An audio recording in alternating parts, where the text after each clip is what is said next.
بسم اللہ الرحمن الرحیم۔ السلام علیکم ناظرین، پیغام پوڈ کاسٹ کا نیا ایپیسوڈ اور ایک نئے مہمان کے ساتھ۔ ہمارے اس پوڈ کاسٹ میں آپ مختلف شعبہ ہے زندگی کی مختلف شخصیات سے ہم آپ کا تعارف کرواتے ہیں۔ ہمارے آج کے مہمان ڈاکٹر محمد انصر جاوید گھمن صاحب، آپ کا تعلق سیالکوٹ سے ہے۔ آپ ایک بڑی علمی شخصیت ہیں۔ دو بڑے تحقیقی کام جو آپ نے کیے ہیں اس کے حوالے سے آج ہم ان سے بات بھی کریں گے، ان کی اپنی شخصیت کے حوالے سے بھی بات کریں گے، ان کے تصنیفات ہیں اس کے حوالے سے بھی بات کریں گے۔ ایک تو حکیم صادق سیالکوٹی رحمۃ اللہ علیہ کے اوپر انہوں نے ایک بڑی تفصیلی کتاب لکھی، سوانح حکیم صادق سیالکوٹی رحمۃ اللہ علیہ، اور ایک ان کا جو پی ایچ ڈی کا مقالہ تھا وہ یہ تھا کہ تفسیر بالماثور بر صغیر پاک و ہند کے اندر کے تناظر میں۔ تو ان دو حوالوں سے بھی ان سے بات کریں گے، ان کی شخصیت کے حوالے سے بات کریں گے۔ السلام علیکم ورحمۃ اللہ وبرکاتہ۔ جی وعلیکم السلام ورحمۃ اللہ۔ ڈاکٹر صاحب آپ کا بہت شکریہ، آپ تشریف لائے سیالکوٹ سے، ہم آپ کے بڑے مشکور ہیں کہ آپ نے ہمارے لیے وقت نکالا۔ ڈاکٹر صاحب، ایک تو سب سے پہلے تو ہم چاہیں گے کہ آغاز جہاں سے زندگی کا ہوا بچپن میں، اور خاص طور پر دین کی طرف آپ کا جو آنا ہے وہ کس طرح سے ہوا؟ بسم اللہ الرحمن الرحیم۔ میں سب سے پہلے پیغام ٹی وی کی انتظامیہ اور اس ٹیم کا تہہ دل سے شکر گزار ہوں کہ جنہوں نے مجھے ایسا بہترین خوبصورت ماحول دیا ہے اور مجھے یہاں پر آنے کی دعوت دی ہے۔ میں تہہ دل سے شکر گزار ہوں۔ بہت شکریہ، بہت شکریہ۔ جیسا کہ آپ نے مجھ سے دین کی طرف آنے کے حوالے سے سوال کیا ہے، یہ ایک بڑا ہی دلچسپ آپ کا سوال ہے۔ میں شکر گزار ہوں آپ کا کہ آپ نے ایسا مجھ سے سوال کیا، اور واقعی اس حوالے سے میری بنیادی طور پر اصل میں میرے والد گرامی کا دل کے اندر یہ بڑی خواہش اور تمنا تھی کہ اللہ تعالیٰ مجھے جو اولاد دے گا میں اس کو اللہ کے راستے میں وقف کروں گا۔ اچھا، ماشاء اللہ۔ اور میں یہ سمجھتا ہوں کہ ان کی یہ نظر تھی، جس طرح اللہ کے لیے یہ بات انہوں نے آپ کو بتائی، یعنی اپنے ہاں جی کہ میری خواہش تھی اس طرح؟ جی، پہلے تو کافی دیر بعد اللہ تعالیٰ نے ان کو اولاد دی اور میں پہلا ہی بیٹا تھا۔ اچھا۔ لیکن جب میری پیدائش ہوئی تو پیدائش کے تھوڑے ہی چند ہی دنوں کے بعد مجھے یہ گلے میں پھوڑے، پنسیاں گردن میں شروع ہو گئیں، اور وہ اتنی زہریلی اور اتنا زیادہ وہ زخم پھیل گیا تھا کہ میں یہاں تک کہ دودھ بھی پیتا تھا تو وہ بھی یہاں سے باہر آ جاتا تھا، اللہ اکبر۔ اور ابھی بھی یہ نشانات موجود ہیں۔ تو بڑے لوگوں نے کہا کہ چودھری صفدر علی گھمن میرے والد گرامی صاحب کا نام ہے، تو ان کو کہا چودھری صاحب یہ آپ اس بچے کو نا کسی جگہ پہ لے جائیں، فلاں جگہ پہ لے جائیں، فلاں جگہ پہ لے جائیں، کوئی وہاں جا کر کوئی منت سماجت کریں آپ، تو نظروں نیاز چڑھاوا وغیرہ چڑھائیں تو آپ کا بچہ ٹھیک ہو جائے گا۔ تو میرے والد محترم کہنے لگے بچہ رہے یا نہ رہے مجھے اس سے نہیں ہے، میں نے اللہ کے سوا کسی کے در پر نہیں جانا۔ اور پھر اس کے بعد اللہ نے اس کو زندہ رکھا تو میری دو ہی خواہشیں ہیں کہ یا تو یہ بچہ فوج میں جائے گا، وہاں جا کر ملک کی خدمت کرے گا، دین اسلام کی خدمت کرے گا، شہید ہو جائے گا، مجھے فخر ہوگا، اور دوسری میری یہ خواہش ہے کہ یہ عالم دین بنے۔ تو اصل جو بنیاد ہے میرے والد گرامی کی جو خواہش ہے نا، وہی اس کی بنیاد۔ پھر یہ علمی سفر کیسے شروع ہوا؟ ہاں جی، پھر اس سے یہ ہے کہ اللہ تعالیٰ نے مجھے، جب میں ابھی 5 سال کا تھا، 6 سال میں مجھے اسکول میں داخل کرایا، صرف ابھی 5 ہی کلاسیں پڑھی تھی، تو والد صاحب تو بڑی دن رات خواہش کرتے تھے کہ اب یہ تھوڑا سا جوان اور میں اس کو ذرا بڑا ہو جائے تو میں اس کو جو ہے نا وہ مدرسے میں بھیجوں اس کو۔ تو ابھی میں 6 کلاس میں پہنچا ہی تھا تو والد صاحب کہنے لگے بس جی کریں تیاری، چھوڑ دیں یہ اسکول وغیرہ۔ تو الحمدللہ کہ پھر میں نے کہا ٹھیک ہے جی، حالانکہ والدہ محترمہ وہ بار بار کہتی تھی کہ یہ اکلوتا بیٹا ہے اور بڑی مشکل سے اللہ نے دیا ہے، تو یہ اس کو زندگی دیا، اس کو پڑھنے دیں، اسکول چھوٹا بھی ہے، چھوٹا بھی ہے، تو یہ اتنی چھوٹی سی عمر میں 10 سال کی عمر میں یہ کس طرح لاہور جا کے رہے گا اکیلا، یہ بڑا مشکل ہوگا۔ لیکن میں نے بھی کہا نہیں، میں نے کہا نہیں، میں نے بھی جو ہے نا اس وقت یہی تھا، قاری بننا ہے، حافظ بننا ہے، عالم بننا ہے، بڑا شوق، اور ہمارے پورے گاؤں میں سے جو ہے نا وہ سب سے پہلا جو لڑکا تھا نا اس کام کے لیے، میں اور میرا ایک تائی کا بیٹا تھا، ہم وہ دونوں گئے تھے بس۔ تو یعنی لاہور آئے تھے؟ ہاں لاہور ہے۔ ویسے تو اس وقت ہم 6 لڑکے تھے، جن میں مولانا شوکت شکانی صاحب ہیں، وہ بھی مدرس ہیں، مولانا زاہد اقبال صاحب ہیں، انہوں نے 3 مساجد بنائی ہیں، مدرسہ بنایا ہے، وہ چلا رہے ہیں ماشاءاللہ۔ تو اسی طرح جو ہے نا میرے ساتھ ایک عبدالغفور ریحان صاحب سے میرے ساتھ یہ 6 ہم لڑکے تھے۔ وہ فاروق صاحب جو میرے تائی کے بیٹے تھے وہ کشمیر میں، وہ تو شہید ہو گئے۔ ڈاکٹر صاحب یہ فرمائیے کہ دعوتی حوالے سے، چونکہ عالم دین جو ہوتے ہیں عموماً ان کے بارے میں یہی ہم سمجھتے ہیں کہ وہ اللہ کے دین کے لیے، اشاعت کے لیے اپنا کام کر رہے ہوتے ہیں، تو دعوت دین کے حوالے سے جو ہے وہ آپ کی کیا ایکٹیویٹیز ہیں؟ جی الحمدللہ، اس حوالے سے میں نے 2 مساجد اور ان کے ساتھ مدارس وہ تعمیر کیے ہوئے ہیں۔ میں اس کا بذات خود ہی بانی بھی ہوں، محتمم بھی ہوں، اور ان کا سارا انتظام و انصرام میں کر رہا ہوں۔ وہاں پر ماہانہ دروس ہوتے ہیں، اور اس کے علاوہ بچوں کی تعلیم کا بندوبست، اور اس کے علاوہ جمعے کے خطبات کا بندوبست اور درس و تدریس کے، یہ سارے انتظامات الحمدللہ میں چلا رہا ہوں۔ اور میں نے اپنے والد گرامی کے لیے سمجھا کہ انہوں نے مجھے تو ٹھیک ہے وقف کیا ہے، تو اب کتنی کچھ زندگی ہے، میں نے بھی اس دنیا سے چلے جانا ہے، تو میں سمجھتا ہوں کہ میں اپنے والدین کے لیے ان کو بھی صدقہ جاریہ کے طور پر چھوڑ کر جاؤں۔ جزاک اللہ۔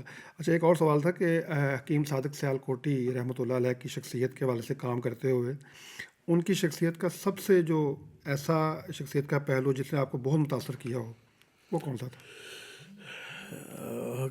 مولانا حکیم صادق سیالکوٹی رحمۃ اللہ علیہ کے متعلق میں نے جو سب سے ان کا زیادہ متاثر کن ان کی بات یا ان کے متعلق ہے کہ وہ ریاکاری دخلاوے سے بچتے تھے۔ یہاں تک کہ میں نے جب ان کے اوپر ریسرچ کی نا، تو میں جدھر بھی جاتا تھا ان کے عزیز و اقارب کے پاس، مجھے انہوں نے یہ بتایا کہ حکیم صاحب نے ایک ڈائری لکھی ہوئی تھی، وہ کافی زیادہ اپنے حالات واقعات سارا کچھ لکھا ہوا تھا، لیکن فوت ہونے سے چند دن پہلے آگ لگا کر جلا دیا تھا کہ میرے متعلق کوئی آدمی جو ہے نا وہ لکھے نا، اللہ، تو میں گمنام دنیا سے چلا جاؤں۔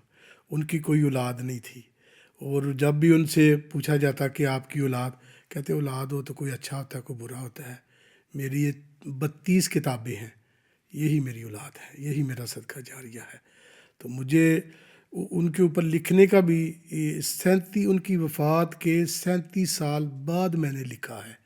یہ انتہائی مشکل مرحلہ تھا کہ جنہوں نے اپنے متعلق معلومات ساری ختم کر دی ہوں، ڈائری بھی جلا دی ہو، اور جو ہے نا عزیز و اقارب بھی اب کوئی شاذ و ناد ملتا ہو، تو ان کی میں نے یہاں تک کہ جس گاؤں میں پیدا ہوئے اس گاؤں میں بھی جا کر ساری ان کی جو ہے نا وہ 100 سال قبل کا عرصہ بنتا ہے، لیکن میں نے الحمدللہ صرف اس لیے ان کے اوپر محنت کی کہ دیکھو ان کی عاجزی ان کے ساری تو اپنی جگہ پر کہ میرا کوئی بعد میں نام نہ لے یا اس طرح، مجھے بہت زیادہ میں اس سے متاثر ہوا، لیکن میں نے کہا اس کا یہ مطلب تو نہیں ہے کہ کوئی بھی نہ کرے کرے ہی نہ، کوئی بھی نہ ہے جی، تو کوئی ان کی اولاد نہیں، تو ہم ان کے روحانی بیٹے ہیں، ہم جو ہیں، تو مجھے صرف اس جذبے نے جو ہے نا ان کے اوپر لکھنے کے اوپر ترغیب دی، اور میں نے یہ لکھا سارا کچھ۔ لاہور پھر آپ کا داخلہ کہاں ہوا؟ ہاں جی، لاہور میں جامعہ رحمانیہ، مولانا عبد الرحمان مدنی صاحب، انہوں نے ابھی جو ہے نا آغاز ہی کیا تھا ماڈل ٹاؤن میں وہ مدرسہ، اور انہوں نے اپنی گھر میں ہی آغاز کیا تھا، اور ان کی پہلی کلاسوں کا جو ہے نا آغاز وہ ہم ہیں پہلی کلاس سے ادھر پڑھنے۔ بالکل آغاز کسی آپ لوگوں نے وہاں سے؟ ہاں جی، ہاں جی، بالکل پہلا آغاز جو ہے نا وہاں سے۔ تو کیسا رہا آپ کا وہ جو تجربہ؟ آپ کو یاد ہوگا کہ کس طرح سے آپ وہاں پہ رہتے تھے یا کس طرح سے آتے جاتے تھے؟ ابھی وہ آپ وہ ذکر بھی کر رہے تھے کہ والدہ نے کہا کہ میں اتنی دیر نہیں رہ سکتی، 3-4 مہینے وہاں رہتا ہے۔ ہاں جی، تو وہ اس میں چونکہ والدہ تھی تو وہ پھر بیٹا بھی میں پہلے ہی تھا، تو وہ بس کہتی رہتی تھی کہ اتنی دیر 3-4 ماہ کے بعد اتنے چھوٹے سے بچے کو آنا میرے لیے بھی مشکل ہے، اس کے لیے بھی مشکل ہے، اور یقین جانے میرے وہ دوست بھی جانتے ہیں کہ ہم جو ہے نا وہ علیحدہ علیحدہ جو ہے نا وہ کونوں میں بیٹھ کر نا روتے تھے. اللہ اکبر. پھر ہم باہر نکلنا, جہاں کہیں سیالکوٹ کا نام لکھا ہونا کسی گاڑی کے اوپر, ہم نے سب کو بلانا, وہ دیکھو سیالکوٹ لکھا ہوا ہے. اللہ. یعنی اتنا اپنا جو ہے نا وہ علاقہ شہر یاد آتا تھا. تو کوئی ادھر سے گاؤں سے کوئی ملنے آ جاتا, ہمیں تو اس طرح عید ہو جاتی. تو والدہ محترمہ یہی کہتی رہتی کہ وہ کس طرح رہ رہا ہوگا. والد صاحب کہنے لگے آپ پریشان نہ ہوں, میں چلو 3 ماہ کے بعد ہوا تھا, مہینے کے بعد میں چلا جایا کروں گا. اور وہ پھر میرے لیے گھی وغیرہ دال وغیرہ بنا کر لاتے. اور جو ہے نا جو کیونکہ زمیندار گھرانے سے ہمارا تعلق تھا, گڑ وغیرہ لے آنا, شکر جتنا بھی, حالانکہ ہمیں مدرسہ میں کھانا بھی ملتا سب کچھ, چاول لے آنے, لیکن پھر بھی کہنا کہ چلو میں گھر سے بھی جو ہے نا لے کر جاتا ہوں. تو الحمدللہ میرے والد صاحب نے بہت زیادہ مجھ پر محنت کی ہے. صرف انہوں نے یہی نہیں کہ خواہش کا اظہار کیا ہے بلکہ پوری محنت کی ہے, عملی طور پر بھی اس کا جو ہے نا وہ نبھایا ہے. پھر اس دور میں جو ہے نا وہ 20 روپے بھی بڑے ہوتے تھے, تو وہ صرف مجھے نہیں دیتے تھے, جو میرے ساتھ 6 لڑکے تھے نا ان کو بھی دے کر آتے تھے کہ میرا بیٹا, یہ سارے جو ہے نا میرے بیٹے ہیں. تو پھر وہ بڑے ہی یعنی پیار سے محبت سے, اور جب میرے والد گرامی آتے نا تو وہ جتنے لڑکے ہوتے سارے اکٹھے کرنے, آج جو ہے نا ہمیں پیسے ملیں گے, بڑے خوش ہوتے. تو الحمدللہ انہوں نے واقعی تہہ دل سے دین کی جو ہے نا محبت اور پیار سے مجھے پڑھایا. تو پھر اس کے بعد یہاں سے فارغ ہونے کے بعد پھر ہاں جی, ادھر سے بعد میں پھر جو ہے نا 4 سال کے بعد تقریباً میں چلا گیا جامعہ محمدیہ گجرانوالہ میں. تو وہاں سے میں فارغ و تحصیل ہوں, وہاں سے میں نے مکمل پڑھا ہے. ادھر بھی والد صاحب جو ہے نا اسی طرح آتے تھے, بلکہ دوست احباب کو ساتھ لے کر آتے کہ دیکھو میرا بیٹا جو ہے نا ادھر پڑھ رہا ہے. اور پھر 1-2 لڑکا اور بھی داخل ہوا کہ آپ کا بیٹا پڑھا ہے تو ہمارا بیٹے کو بھی چاہیے کہ وہ بھی ادھر ہمیں داخل کراؤ. یہ تو ہوگا درس نظامی. جی جی. یہ جو دنیاوی عصری تعلیم ہے اس کا آغاز پھر اس کے بعد کیسے ہوا؟ ہاں جی, اب وہ کیونکہ میں اسکول میں تو صرف 5 کلاسیں پڑھ کر گیا تھا نا, تو لیکن میرے دل کے اندر خواہش ضرور تھی, کیونکہ والد محترم نے یہ بات کہی تھی کہ میں نے اپنے اس بچے کو یونیورسٹی تک لے کر جانا ہے. وہ کہتے تھے کہ ادھر سے مدرسہ سے فارغ ہوتا ہے نا, تو میں نے اسلام آباد میں بین الاقوامی اسلامی یونیورسٹی ہے نا, ادھر اس کو میں نے داخل کرانا ہے, اور میں نے اس کو زیادہ پڑھانا ہے, بہت زیادہ پڑھانا ہے. یہ تو اللہ تعالیٰ کی قدرت کا ایسا کرشمہ.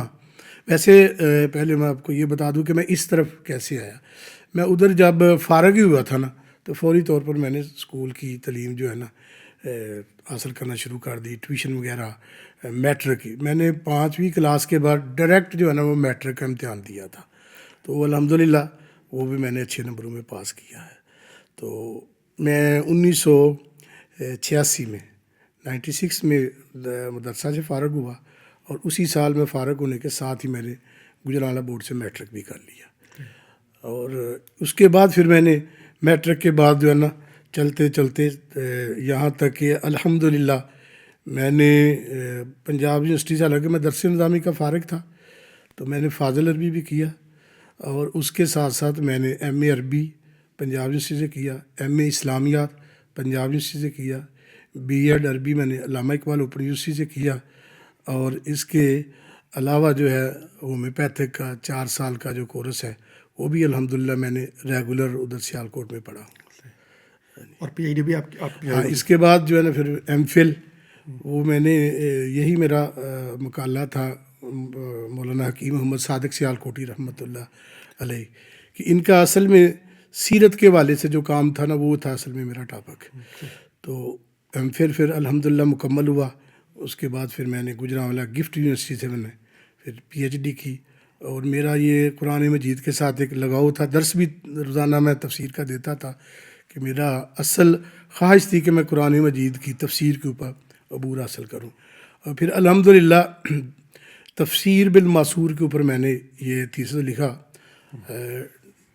ڈاکٹر محمود اختر صاحب وہ میرے سپروائزر تھے, ایچ او ڈی بھی تھے ادھر گفٹ یونیورسٹی میں, پہلے وہ پنجاب یونیورسٹی میں رہے ہیں.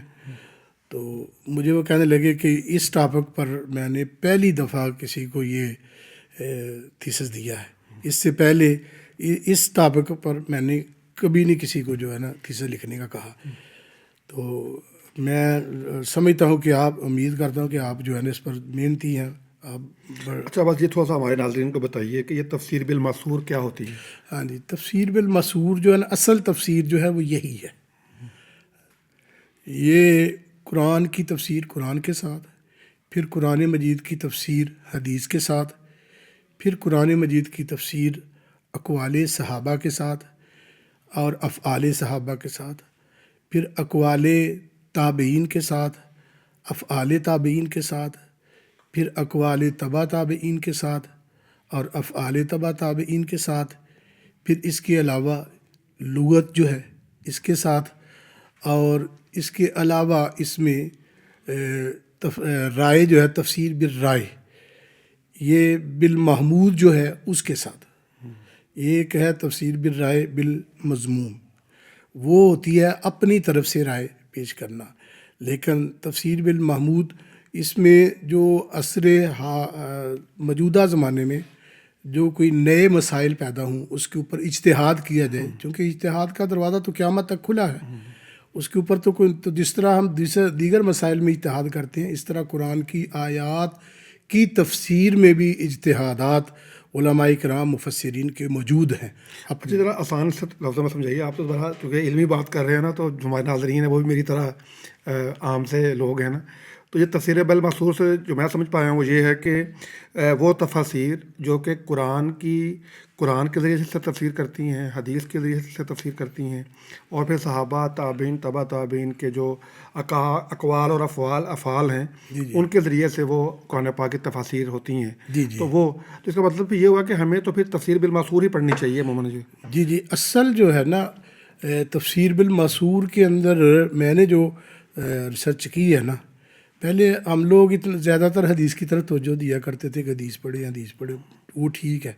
لیکن جب حدیث کو اور قرآن کو ساتھ ملا کر پڑھے نا، پھر مکمل مسئلے کی سمجھ آتی ہے کہ واقعی جو ہے نا یہ پیٹنٹ چیز ہے. ویسے بھی اللہ تعالیٰ نے قرآن مجید میں فرمایا کہ یا ایھا الذین آمنوا اطیعوا اللہ واطیعوا الرسول، اللہ اور اس کے رسول کی اطاعت کرو.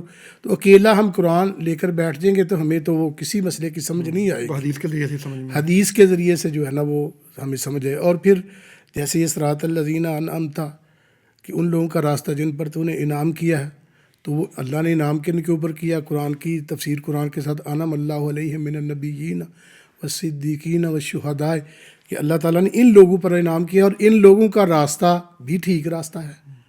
اس طرح جو ہے نا قرآن کی تفسیر قرآن کے ساتھ جو کی جاتی ہے. پھر نماز کا حکم ہے. اب نماز کا حکم تو آ گیا نماز پڑھو، لیکن نماز کا جو طریقہ ہے وہ حدیث کی تفسیر سے ہم لیں گے کہ یہ حدیث کے اندر جو ہے نا یہ طریقہ موجود ہے کہ اس طرح نماز ادا کرو. تو پھر وہ حدیث کے ساتھ اس کی جو ہے نا تشریح ہو جائے گی، تفسیر ہو جائے گی. بلکہ میں کہتا ہوں کہ ہمیں علیحدہ پڑھنے کی بجائے، یعنی قرآن علیحدہ پڑھیں اور حدیث علیحدہ پڑھیں، ہر قرآن کی آیت کو ہر حدیث کے ساتھ اٹیچ کر کے پڑھنا چاہیے. اس سے ہمیں دونوں پر عمل بھی ہوگا اور دونوں کا فائدہ بھی ہوگا، اور علم کے اعتبار سے بھی بہت زیادہ علوم حاصل. مطلب یہ ہوا کہ آپ فرما رہے ہیں کہ جو تفسیر بالمأثور ہے وہ یہ اسی کا طریقہ ہے نا، کہ ایک آیت کی جو تفسیر میں یا اس کی تشریح میں جو حدیث مبارکہ آئی ہے اس آیت کے حوالے سے وہ وہاں درج ہوں کہ یہ اس کے اندر یہ حدیث کی روشنی میں اس کی تفصیل ہے. جی بالکل. ہاں جی، یعنی جو بھی مفسر تفسیر کرے نا یا قارئین تفسیر کو پڑھتے ہیں نا، تو یہ ایک ذہن کے اندر ایک قاعدہ کلیہ اصول بنا لیں کہ میں نے جو بھی قرآن کی آیت پڑھنی ہے، ترجمہ تو ٹھیک ہے، لیکن ترجمہ پڑھنے کے بعد جو تفسیر لکھی ہوئی ہے نا، میں نے اس کو فوری طور پر کہاں پہ چیک کرنا ہے؟ میں نے حدیث پر چیک کرنا ہے کہ کیا اس آیت کی تشریح کے اندر کیا حدیث لکھی ہے. اگر خدا نخواستہ وہ حدیث نہیں لکھی ہوئی، لیکن کیا صحابہ کرام میں سے اس آیت کے تحت کسی صحابی کا قول لکھا ہوا ہے، ان کی تفسیر ابن عباس ہے، حضرت عبداللہ بن عباس رضی اللہ تعالی عنہ کی تفسیر ہے. اسی طرح دیگر صحابہ کرام کی مختلف آیات کے اعتبار سے جو ہے نا تفاسیر کی ہیں. اب تو الحمدللہ یہ بڑا اللہ کا فضل ہے، اور مفسرین نے بڑی محنت کر کے ان جو بکھری ہوئی تفاسیر تھی کہ کسی جگہ پر کسی آیت کی کسی حدیث کی روح سے تفسیر کی ہوئی ہے، اب الحمدللہ اب ان کو جمع کر دیا گیا ہے. بہت زیادہ اس کے اوپر تفسیر بالماسور کے اوپر بہت زیادہ کام ہوا ہے. اچھا یہ فرمائیے کہ ابھی ہم بر صغیر کی بات بعد میں کرتے ہیں، جو پہلے تفاسیر لکھی گئی ہیں یعنی ہمارے یہاں بر صغیر سے پہلے، جی جی جی. سب سے جو آپ سمجھ ماشاء اللہ آپ نے کام کیا اس کے اوپر، جو ایک مطلب ہم ایک عام آدمی اس کو اگر پڑھنا چاہے کوئی تفصیلی تفسیر، تو آپ کیا ریکمینڈ کرتے ہیں اس کے لیے؟ اس میں اگر تو ہم بر صغیر یعنی بر صغیر کی نہیں پہلے والی پڑھیں تو تفسیر ابن کثیر جو ہے یہ الحمدللہ اس میں بہت زیادہ احادیث ہیں، صحابہ کرام کے اقوال ہیں، اور بڑی تفصیل کے ساتھ یہ تفسیر ابن کثیر ہے لکھی، اور اب اس کی تخریج بھی ہو چکی ہے. اس میں اصل میں جب اس کو ابتدا میں لکھا گیا تھا تو اس میں ہر قسم کی چیز کو جو ہے نا شامل کر دیا گیا تھا، ہر قسم کی احادیث کو شامل کر دیا گیا تھا. لیکن الحمدللہ اب اس کے اوپر تنقیح روایات کے اوپر، تخریج کے اوپر کافی کام ہو گیا ہے. اب الحمدللہ تخریج شدہ آپ کو تفسیر ابن کثیر مل جائے گی مارکیٹ میں، اس کو پڑھیں اور بہت زیادہ اور اگر بر صغیر کے اندر جو اس کے بعد لکھی گئی ہیں ان میں سے اگر کوئی تفسیر پڑھنا چاہیں تو اس میں جو ہے اب تفسیر القرآن الکریم بھی ہے حافظ عبدالسلام صاحب کی، دعوت القرآن بھی ہے، تاثیر القرآن بھی ہے مولانا عبدالرحمن کیلانی صاحب کی، اور اس کے علاوہ واضح البیان چھوٹی صورت فاتحہ کے لحاظ سے دیکھیں مولانا ابراہیم میر سیالکوٹی رحمۃ اللہ علیہ کی وہ کتاب ہے. ان کی دیگر جو تفاسیر ہے نا مولانا ابراہیم میر سیالکوٹی رحمۃ اللہ علیہ کی، وہ بھی بڑی پائے کی ہیں، لیکن وہ مکمل تفسیر نہیں ہے، وہ ایک ایک صورت کی ہیں.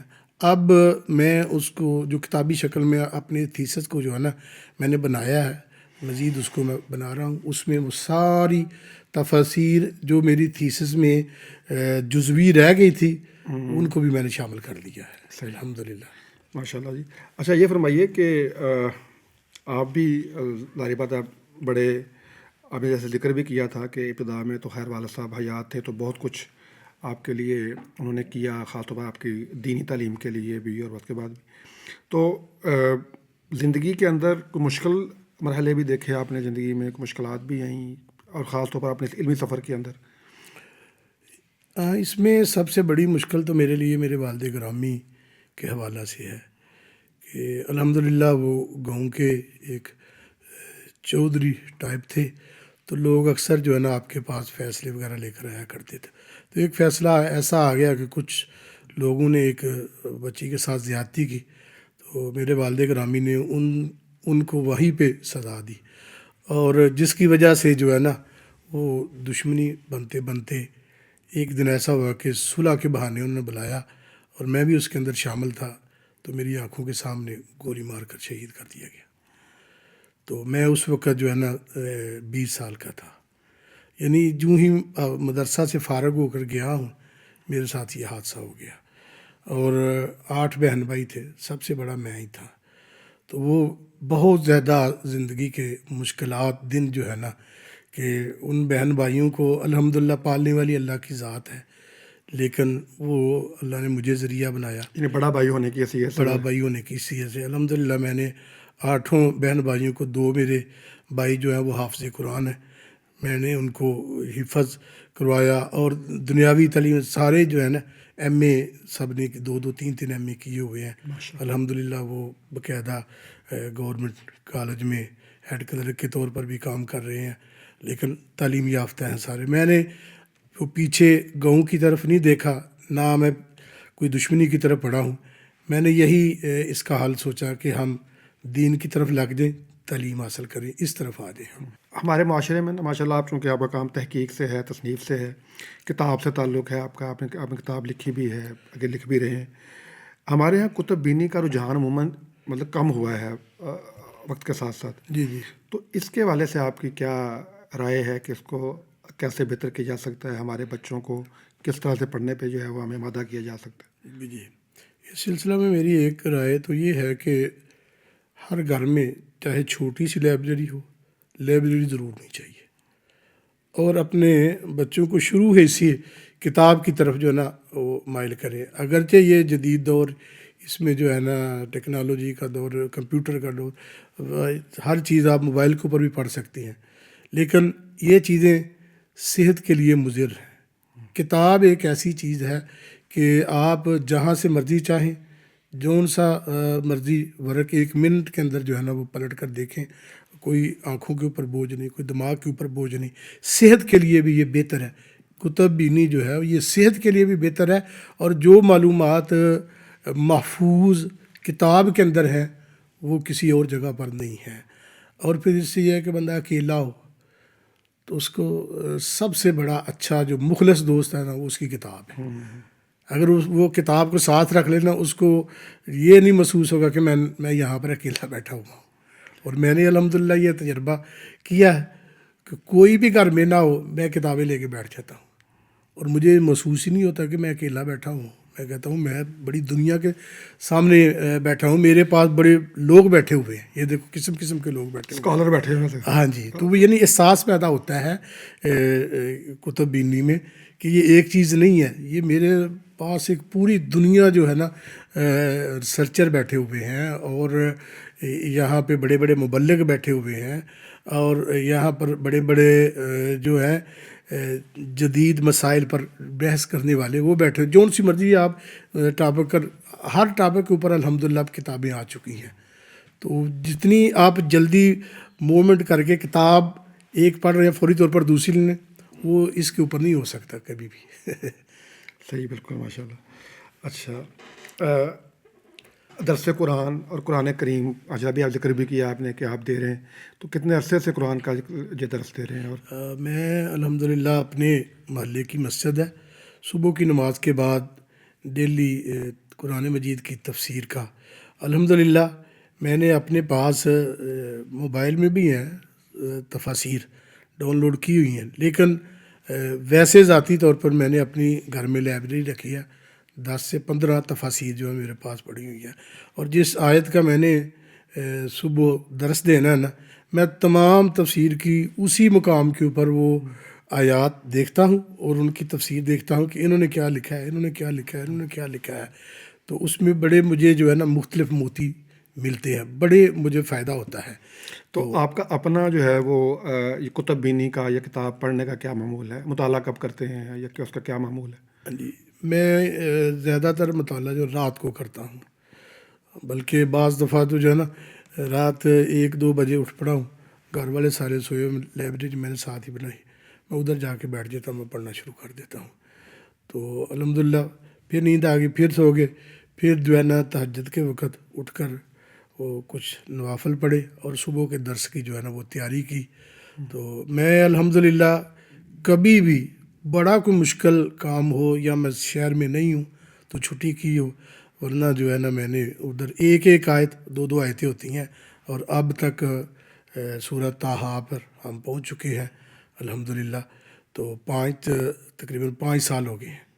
تو ڈیلی میں درس جو ہے نا، کسی اور کام میں چھٹی ہو جائے لیکن صبح کے درس میں نے کبھی چھٹی نہیں کی الحمدللہ۔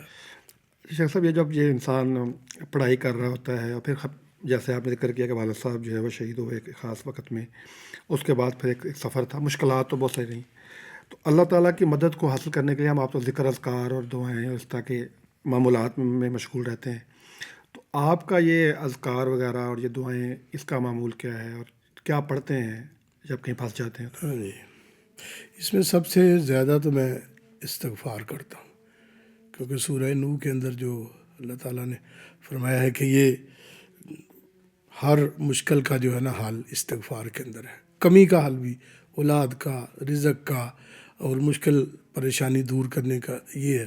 میں استغفر اللہ الذی لا الہ الا انت سبحانک انی کنت من الظالمین بے اختیار بھی، میں سفر پہ بھی آ جا رہا ہوں تو مجھے پڑھتا رہتا ہوں۔ میں وہ ایسی ایک عادت بن گئی ہے کہ کسی اور طرف جائے بھی دھیان تو پھر میں خاموش ہو گیا ہوں، تو پھر میرے ذہن میں وہ میں خاموش ہو کے بیٹھا ہوں، میں پھر وہ پڑھنا شروع کر دیتا ہوں، استغفر اللہ الذی لا الہ الا انت۔ کوئی ایسا واقعہ، کوئی ایسی بات کہ کبھی ایسے ہی یہ ہوتا ہے کہ اذکار وغیرہ کرتے ہیں تو اللہ تعالیٰ کی کوئی ایسی یعنی مدد ملی ہو، یا ایسا کوئی کسی مشکل کام سے نکلے ہوں کہ بندہ کہا یار یہ تو اللہ تعالیٰ نے میرے ان اذکار کی وجہ سے مجھے یہاں سے نکالا ہے؟ ہاں جی، نہیں الحمدللہ بہت زیادہ ایسے مواقع آئے ہیں کہ والد صاحب کے بعد تو بہت زیادہ مشکلات آئیں نا، تو اس میں جب ایک ہمارے والدہ محترمہ یہ کہا کرتی تھی، خاص طور پہ جو ہے نا ہمیں اس اکنامک طور پر جو ہے نا بہت زیادہ ہم ویک ہو گئے، بہت زیادہ. پہلے الحمدللہ ایک چودھری تھے اور اب جو ہے نا بالکل ہی جو ہے نا نہ کوئی فصل رہی نہ کوئی زمین رہی، کچھ بھی نہیں تھا. تو میری والدہ محترمہ جو ہے نا اس وقت بھی مجھے کہا کہ صورت واقعہ جو ہے نا مغرب کی نماز کے بعد روزانہ پڑھا کرو اور صبح کی نماز کے بعد صورت یاسین پڑھا کرو. میں نے پھر وہ معمول بنا لیا. تو الحمدللہ پھر اللہ تعالیٰ نے مجھے بھی سروس دے دی. میں چاندی ماہ کے بعد جو ہے نا ایز اے عربی ٹیچر ہائی اسکول میں بھرتی ہو گیا، اور اس کے چند دن بعد ہی میری والدہ محترمہ کو بھی ملازمت مل گئی. تو الحمدللہ اللہ نے ہم کو جو ہے نا توبہ استغفار اور قرآن کی یہ صورتیں پڑھنے کی بنا پر مشکل سے نکال دیا اللہ تعالیٰ نے. اچھا، یہ کوئی ایسا معمول جو آپ سمجھتے ہو کہ یہ میں بڑے جیسا ابھی آپ نے ذکر کیا کہ یہ درس قرآن ہے، کوئی اور ایسا عمل جو آپ سمجھتے ہو کہ میں نے بہت عرصے سے کر رہا ہوں اور میں نے جب سے شروع کیا ہے اس کو میں نے چھوڑا نہیں ہے؟ ہاں جی، ایک تو یہ ہے کہ میں رات کو میرا پکا معمول ہے صورت ملک میں ضرور پڑھ کر سوتا ہوں جو مرضی ہو جائے. تو دوسرا جمعے کے دن صورت کاف جو ہے نا وہ بھی لازمی پڑھتا ہوں. تو تیسرے نمبر پر جو ہے نا اشراق کے جو نوافل ہے نا وہ نہیں میں نے کبھی چھوڑے.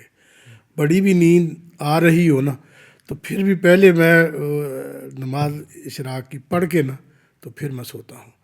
وہ میں نے کہیں کسی جگہ بھی نہیں کبھی چھوڑے. ماشاء آپ تشریف لائے پیغام ٹی وی میں، پیغام ٹی وی کا آپ نے وزٹ بھی کیا، دیکھا بھی ماحول، تو کیا تاثرات ہیں، کیا آپ محسوس کر رہے ہیں؟ ماشاء اللہ یہاں کا بڑا ہی ایک صاف ستھرا خوبصورت ماحول ہے اور عملہ بڑا خوش اخلاق ہے. الحمدللہ جس سے بھی ملاقات ہوئی ہے، اللہ میرا کوئی جاننے والا نہیں، میں ان کو نہیں جانتا، لیکن بڑے ہی اچھے طریقے سے، بڑی پیار سے، محبت سے. عام طور پر یہ سمجھا جاتا ہے نا کہ شاید ہم لوگوں میں اتنا وہ اخلاق وغیرہ نہیں ہے، لیکن میں اس کے برعکس دیکھا ہے کہ ماشاءاللہ اتنے پیار اور محبت سے سارے مجھے ویلکم کر رہے ہیں. ادھر آئیں، ادھر بیٹھیں، اس طرح نے بڑی خدمت بھی کی ہے. ماشاءاللہ بہت خوش ہوا ہوں میں. اللہ آپ کو برکت دے، جزائے خیر دے. آپ کا بہت شکریہ، آپ تشریف لائے، آپ نے وقت نکالا. ناظرین، ہمارے ساتھ موجود تھے آج ڈاکٹر محمد انصر جاوید گھمن صاحب.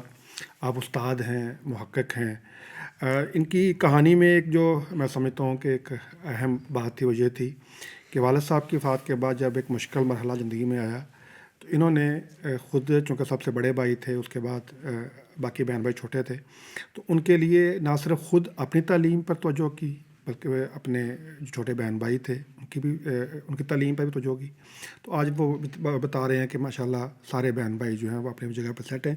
لیکن اس کے اندر جو سب سے خاص بات یہ ہے کہ دین کے ساتھ جو ایک تمسک تھا، دین کے ساتھ ایک جو آپ کا تعلق تھا، وہ ایسا برقرار رہا کہ آج بھی ماشاءاللہ وہ جو ہیں وہ ایک عالم دین ہیں، پی ایچ ڈی اسکالر ہیں اور دین کی خدمت کر رہے ہیں. اور اپنے میں سمجھتا ہوں یہ ان کے والد محترم کا صدقہ جاریہ ہے کہ انہوں نے خواہش کی تھی کہ میرا بیٹا جو ہے وہ عالم دین بنے اور پی ایچ ڈی کرے، تو انہوں نے اپنے والدین کی اس خواہش کو جو ہے نا وہ پورا کیا. تو ہم اس بات کے لیے بھی دعا گو ہیں کہ اللہ تعالیٰ ہمیں بھی اپنے والدین کے لیے صدقہ جاریہ بنائے اور ان کے لیے ہم بھی جو دعا کرنے والے ہوں اور ہمارے نیک اعمال جو ہیں وہ ہمارے والدین کے لیے قبر کے اندر جو ہے وہ ان کے لیے راحت کا باعث ہوں. اس کے ساتھ ہی ہمارے آج کے اس پوڈ کاسٹ کا وقت ختم ہوتا ہے. اجازت دیجیے. اللہ حافظ.